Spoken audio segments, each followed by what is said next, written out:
The ATF has painted themselves into a corner on pistol braces, short-barreled rifles, and the entire NFA Act of 1934, and we've got the proof on camera.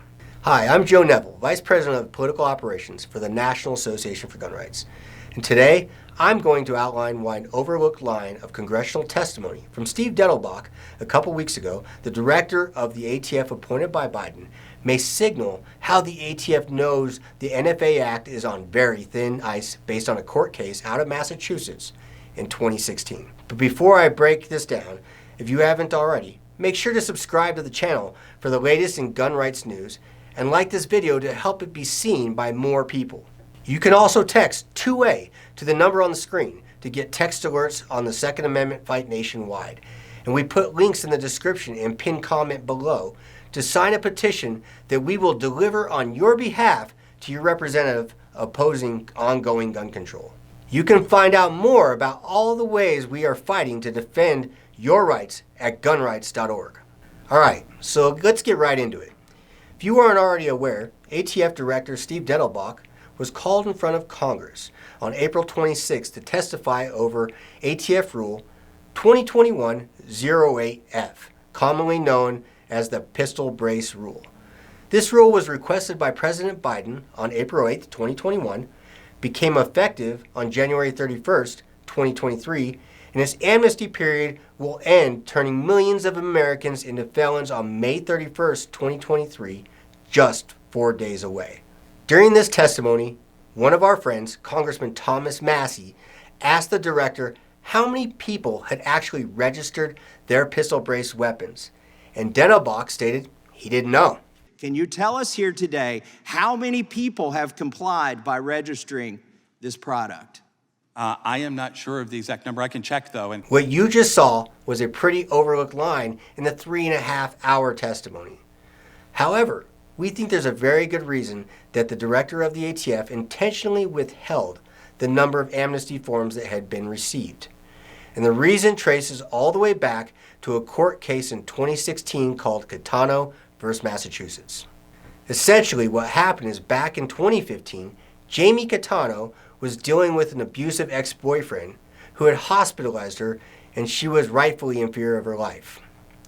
In the process of dealing with him, a friend gave her a taser to carry with her for protection.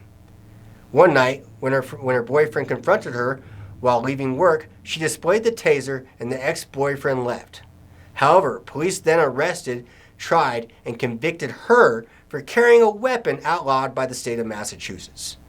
Jamie decided to fight back, and through a series of appeals, it would end up in the Supreme Court of the United States, who eventually ruled that weapons did not need to exist at the time of the Second Amendment in order to be protected by it. In a concurring opinion, Justice Alito wrote that with 200,000 tasers currently owned by citizens for self-defense, that makes them certainly a common use item. And how many people did the ATF estimate own pistol braces?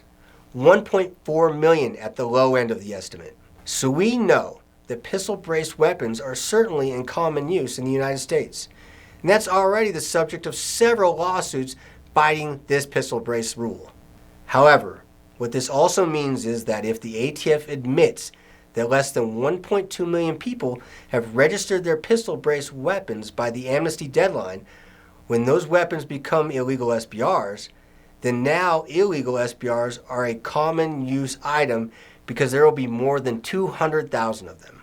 And even if every single person registers their pistol brace weapon on Amnesty Form 1 under the pistol brace rule, it still puts the ATF and the NFA Act in a very tricky position. Since those forms are only valid as long as the rule is in effect, when the rule is overturned in court, now there would be 1.4 million with illegal SBRs, again, placing them in common use.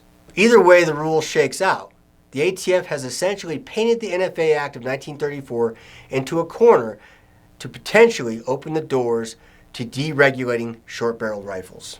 Now, what's important to note is that Justice Alito's concurring opinion is just that, a concurring opinion. The official opinion of the outcome of the case was written per curiam, which just means it was written by a collective of justices. Justice Alito's opinion is kind of like a hype man, reiterating certain points and phrasing them in slightly different ways and adding little bits here and there. So while Alito's opinion isn't precedent case law, it is still something that the ATF needs to take into account, as he is still a sitting justice at the Supreme Court that seems very eager right now to take on Second Amendment cases. So what does this mean for us? It means that come June 1st, when the amnesty period is officially over for registering pistol-braced weapons, we will be filing Freedom of Information Act requests, commonly referred to as FOIA requests, to the Department of Justice and the ATF to find out exactly how many amnesty forms were submitted, how many were approved, denied, and are still pending. Because the way we see it, short-barreled rifles seem to be an extremely common use item for self-defense. Thanks for watching, guys. Leave a comment with how many people you think actually complied and registered their pistol-braced weapons. We're interested to see what you think. Again, hit that like button, and we want most of all for y'all to get involved in the fight for our constitutional rights. So click the link below and sign a petition, which will automatically get you on our mailing list for all future petitions or action we may need you to take, like calling your representatives.